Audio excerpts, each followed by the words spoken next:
नमस्कार दोस्तों, स्वागत है आपका पीएनआर न्यूज भारत में। मैं हूं आपका दोस्त पत्रकार Nitin Mani. Retirement not easy, neither for you or your loved one. ये शब्द है मुंबई पुलिस कमिश्नर श्री विवेक पंसालकर जी के। हाल ही में हुए रिटायरमेंट कार्यक्रम पुलिस में इस साल पुरुष महिला जो भी अधिकारी रिटायरमेंट हुए हैं उनका एक कार्यक्रम हुआ, जिसमें मुंबई पुलिस के कमिश्नर विवेक पंसालकर जी ये सभा को संबोधन करते हुए रिटायरमेंट के बारे में कुछ बातें बता रहे हैं जो हर किसी को लागू होती है, चाहे वो पुलिस में सेवानिवृत्त हो रहे हैं या बीएमसी से या कोई भी प्राइवेट कंपनी से रिटायरमेंट हो रहे हैं या खुद के व्यवसाय से रिटायरमेंट हो रहे हैं। उन सभी के लिए ये कुछ बातें सुनना और समझना बहुत ही ज़रूरी लग रहा है मुझे। दोस्तों, अंत तक देखिएगा ये वीडियो, अंत तक सुनिएगा ध्यान से ये वीडियो कि कुछ मार्मिक चीज़ें, मार्मिक बातें विवेक पंसालकर जी ने बताई है वो सभी को लागू होती है। तो आइए सुनते हैं मुंबई पुलिस के कमिश्नर श्री विवेक पंसालकर जी को। अर्धा माणूस होता, फुल पगार होता, आता फुल माणूस आहे आणि अर्धा पगार आहे। आरोग्य उत्तम ठेवा। आरोग्याचे 3 घटक आहेत। पहिला घटक म्हणजे आहार, दुसरा मी सांगितला विहार, आणि तिसरा म्हणजे निद्रा। शांत झोप, उत्तम झोप लागली पाहिजे। विहार म्हणजे व्यायामपणाला। आजपर्यंत लवकर जात होते, लेट येत होते म्हणून व्यायामाला वेळ मिळत नव्हता। आता तक्रारीला काही कारण नाही। मला तर काळजी आहे, आमच्या भगिनी ज्या आलेल्या आहेत, वहिनी, त्या या क्षणी विचार करतायत की या बाबाजीचं आता मी करायचं काय। रोज सकाळी जात होता, एक डबा केला की काम झालं, आला की आपलं वाढलं बिडलं काहीतरी, किती दमलात म्हटलं की काम झालं। आता काही गंडवायची सोय नाही।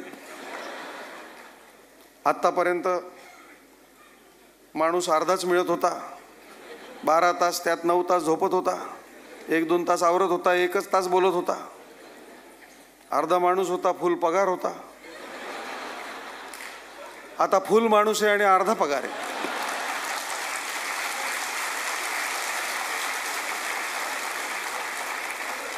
तर ताई, तुमची विवंचना मी समजतो आणि म्हणून तुमच्या सगळ्यांच्या साक्षीनं रिटायर होणाऱ्या सर्वांना सांगतो की आत्तापर्यंत त्या जसं काही सर्व चालवत होत्या तसं त्यांना चालवू द्या।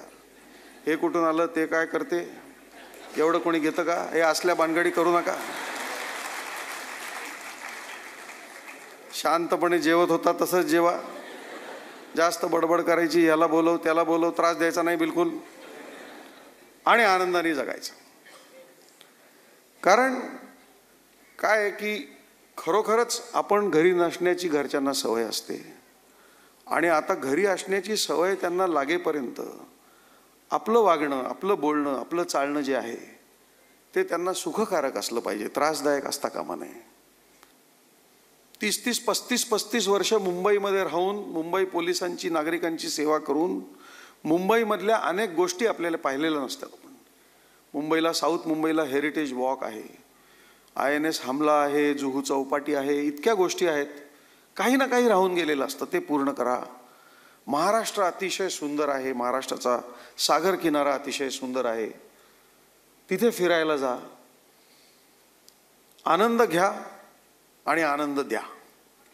जेवढा तुम्ही आनंद लोकांना द्याल तेवढा तुम्हाला पण मिळेल। आनंद ही एकच गोष्ट आहे की जी वाटून कमी होत नाही, वाढत जाते।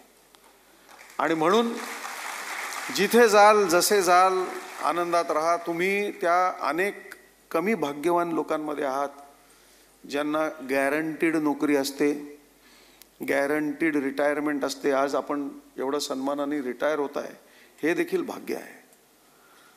आपले अनेक साथीदार या दिवशी रिटायर व्हायला पाहिजे होते, पण कदाचित काळाच्या पडद्याआड गेलेले आहेत. काही कोणाला आरोग्याचा धोका झाला, कोणाला आणखीन काय झालं, काही ॲक्सिडेंटमध्ये पण आपले लोक जातात. आपण भाग्यवान आहोत की आपण आज या कार्यक्रमाला उपस्थित आहोत, सन्मानाने रिटायर होत आहोत. आणि असंच भाग्य आपलं जसं इथवर चालत राहिलं तसं यापुढच्या आयुष्यात देखील चालू राहावं, अशा माझ्या आपल्या सर्वांना खूप मनापासून सदिच्छा आहेत. 5-6 गोष्टी मी सांगतो नेहमी लोकांना.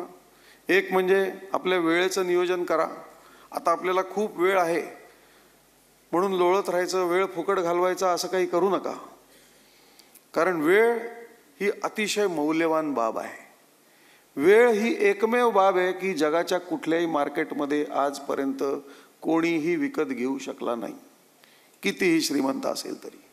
वेळ ही एकच बाब आहे जी तुम्हाला, मला, सर्वात श्रीमंत माणसाला, सर्वात वयस्कर माणसाला सारखीच उपलब्ध आहे. त्याचा विनियोग जो आहे तो अतिशय चांगल्या प्रकारे करा. कोणाचे छंद काही असतील ते जोपासा, कोणाचे राहिले असतील आज सुरू करायला हरकत नाही. It is never too late. फक्त ते छंद जोपासायला सुरुवात करताना जी काही घरात काळजी घ्यायला पाहिजे, नाहीतर साहेबांनी सांगितलं आणि यांनी नवीनच उपद्व्याप सुरू केला असं मला नको व्हायला.